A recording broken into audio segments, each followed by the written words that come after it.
Oui, bonjour Nicolas de la chaîne philosophique. Alors aujourd'hui, je voulais vous parler d'un auteur, Henri David Thoreau. Vous avez peut-être déjà entendu parler, qui a écrit La désobéissance civile. Donc ça, c'est un livre, voilà, il a écrit ce livre, il a écrit Walden aussi, qui refait un peu surface aussi à l'heure actuelle. Alors c'était un Américain donc né en 1817 et mort jeune en 1862, essayiste, enseignant, philosophe, romancier, naturaliste, poète. Alors avec comme mentor c'est Ralph Waldo Emerson. Ils ont développé donc le transcendantalisme américain. Alors je ne vais pas rentrer dans les détails du transcendantalisme. Et donc il a écrit donc, Walden ou La vie dans les bois, et donc il décrit sa révolte intime, solitaire. Donc c'est une critique du monde occidental, un récit de voyage immobile, ce qui est assez amusant. Ça peut être un oxymore. Comme je l'ai dit, il était proche du célèbre Emerson, qui était lui aussi philosophe et essayiste. Alors cet auteur, il a écrit et il a influencé, je vous dirai plus tard qui. Il se considérait comme un pacifiste, et il a été un inspirateur de la non-violence, la notion de non-violence. Donc il a influencé Mahatma Gandhi, donc quand il était en prison, a priori il a lu La désobéissance civile et Martin Luther King.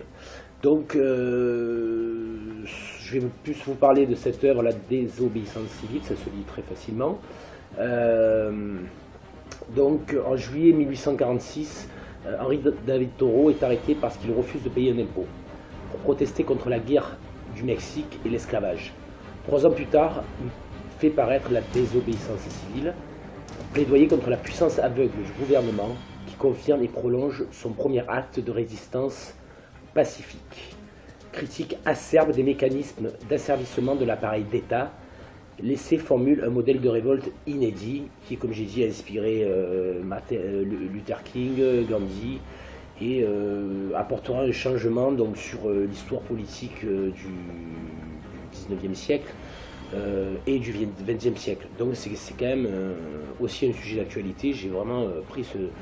Je ne savais pas sur qui faire une vidéo parce qu'il y a un grand nombre d'auteurs. Alors c'est un philosophe, c'est pas comme les autres que j'ai pu citer dans d'autres vidéos. Donc sa particularité, comme je l'ai dit, c'est ce transcendantalisme, c'est-à-dire se retrouver soi-même avec la nature, c'est-à-dire peut-être vivre en autarcie et être contre la non-violence, mais tout en étant dans la désobéissance civile.